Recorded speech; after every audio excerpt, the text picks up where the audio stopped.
Che piccolo. No, va bene. Perché lo vuoi prendere?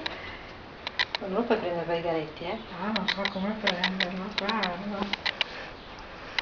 Lo rimettiamo dentro, Gio, eh? Sì, devi andare dentro, vero? Dentro, Devi andare devi dentro, lì. Ho bagnato tutto, l'ho lavato.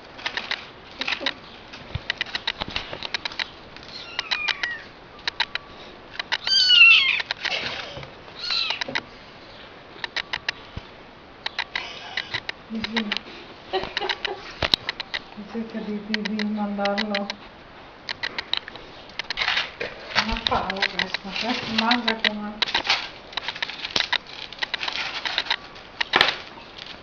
L'altro invece quando ho mangiato un pochino. Ecco. Non vuole. Piano, eh? Zoe! No, non gli fa male. Parlo con delicatezza.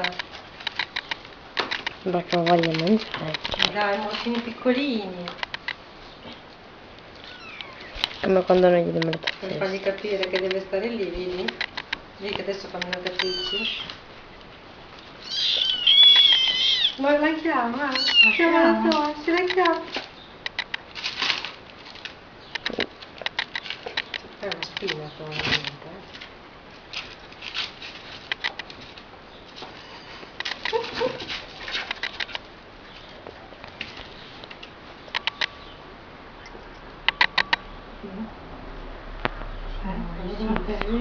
Sì, bravo. mettilo dentro. Brava, mio Zoe, brava.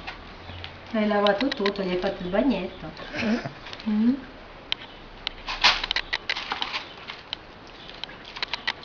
Guarda che fatti bravi, sei stato bravo, adesso sta buono, non rompe. Direi. Quell'altro dentro che guarda tutto. C'è, sgridi? Sai che l'ha fatto lui la cacca, non so, sporco.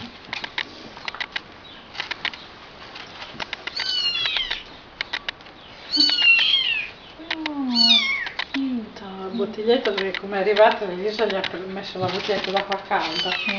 Loro tutti e due montati si sono montati sopra. Se vogliono il caldo, rimetterlo dentro. Mettiamo dentro. C'hanno la copertina, adesso sente freddo così. L'ho bagnato pure. Aspetta, Zoe, aspetta. Aspetta, la apro io. Amore, guarda che è andata subito. Brava la Zoe è bravissima. Oh, madonna. Ecco. Brava.